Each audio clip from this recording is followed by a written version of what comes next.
Five Nights at Freddy's, episode 3. Jason and I have actually done at least one of these. I'm not sure which one. Honestly, I never put the video out for it. Don't ask why. I don't remember. Right there on the left is that code. Make sure you memorize that code, 395248. Just so you know. But yeah, this is not so much of a walkthrough guide as much as it is a strategy guide. The Easter egg itself is actually quite easy. It's just the strategies to do the Easter egg are kind of hard.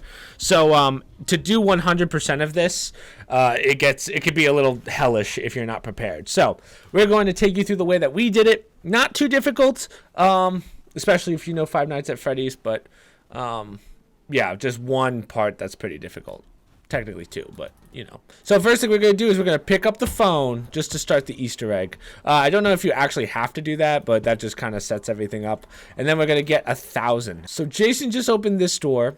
This is the first door we're going to open. We're going to keep this door closed for now. We will go out there later. If we go left, we're going to open this door to get our first gun, which is pretty expensive, but this is going to be the main door and only door we're going to open to outside. So we're going to work our way in just so we can start working towards a gun. You could get the SOG if you really wanted to, if you were like, oh, I need a gun now. But Jason and I feel comfortable that we can go a lot further before we really need a gun. You see that zombie that has the pumpkin on its head? If you kill this guy, he should drop something. Every time you'll get like a decent drop. Like I just got 2,600 points for that. Maybe a little less because it stacks the points. But we're going to open this door, and right here is the Matic. Now this is your, right, Matic? Yeah. This is going to be your best friend. This gun is a great balance between power and points. So this is going to be the main gun that we use pretty much for all of this. Now, that was not great, but whatever. Now we're going to open up this door to head out, and then we're pretty much done opening doors inside. We're going to stay outside. We're going to keep this door closed, and we're going to open this door for, I think it's 1750. Now, next step of the Easter egg is we have to turn on power, but there's something called a rampage round, and that's when a crazy amount of zombies comes at you, and it's all sprinters. Now, that doesn't start until you turn power on. So once you turn power on, you have 3 waves before it comes. You want to have all your perks and pack-a-punch weapons, and maybe even your like the whole Easter egg done, to be honest. So we'll tell you when to start that, but for right now we want to get enough to at least pack a punch, because from there we can start the Easter egg. We are kind of banking on some good drops from the pumpkin heads.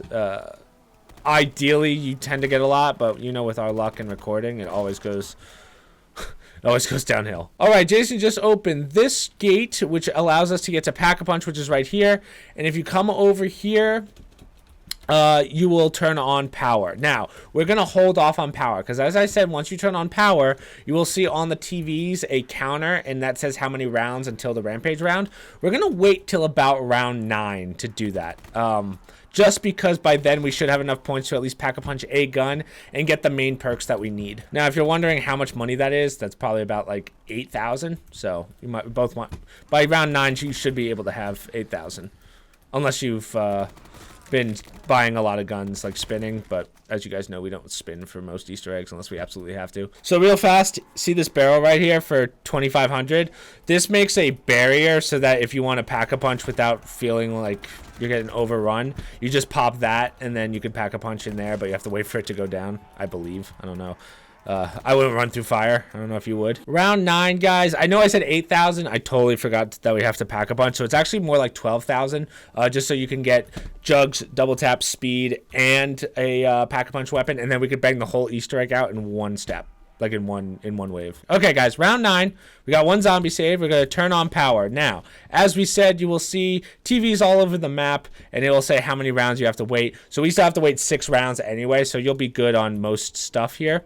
We're going to pack-a-punch a weapon. I'm going to pack-a-punch my Matic, which you're going to want to do as well. And then we want double tap, speed. Honestly, you don't really need jugs, but you will want double tap. So where is the... Oh, Jason, I might need you to buy that one door that we didn't open at the beginning where the SOG is, just because I desperately need double tap for this. Jugs we'll get later. It's not that big of a deal. Thank you. So this is where you get the knife later on, which is like the main weapon.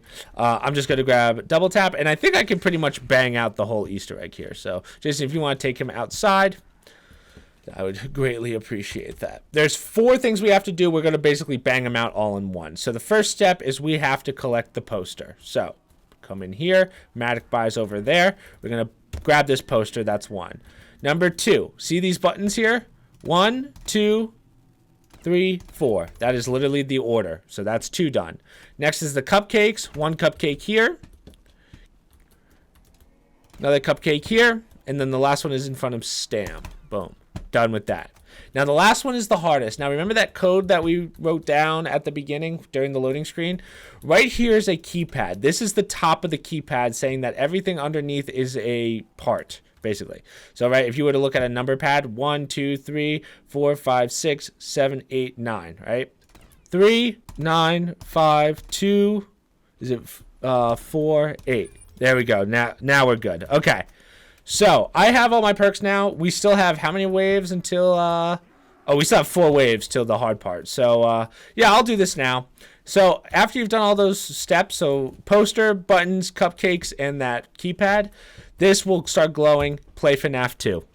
So this is a survival game. Now here's my recommendation. If you don't have that much ammo, tap fire the heads, because it's basically a one-shot with the Matic, and then reload whenever you have to. You will get overrun here. So as long as you're tapping heads, you should be okay.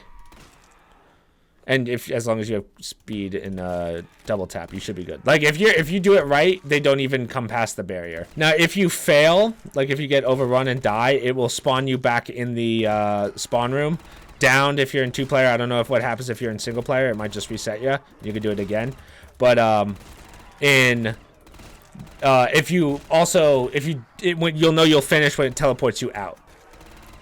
Yep, perfect. And you will see a small picture of Freddy above your score. Okay, so we just have to, so that's the main Easter egg done. Now we just have to do the knife part, which is like the fun part. So for the next 4 rounds, we're going to work on getting the rest of our perks. As far as we know, you can get as many perks as you want. So yeah, Jason and I'll just bang it out from here. Guys, we are on the last round before the Rampage Zombies. Now let me explain to you the Rampage Zombies. Now this is by far the hardest part of this.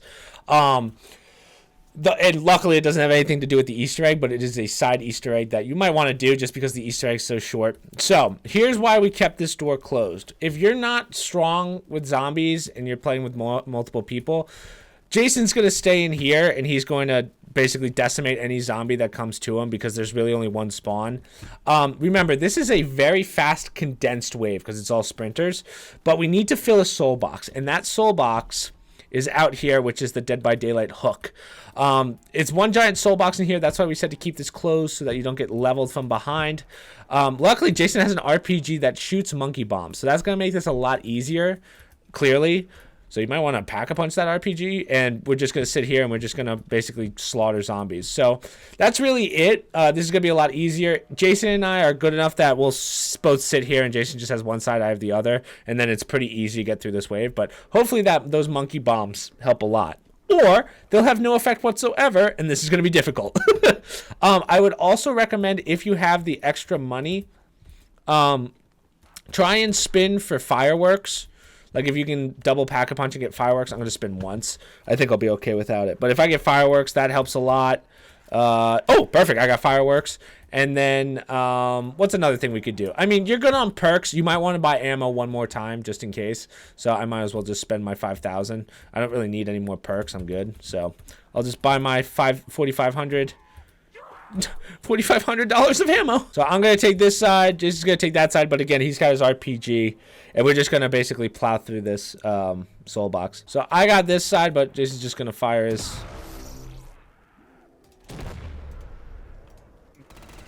It's not working. It's not working. Okay, so yeah, it was same strategy as before. Works out. So we're both going to kind of stay over here, and we're just going to level the zombies.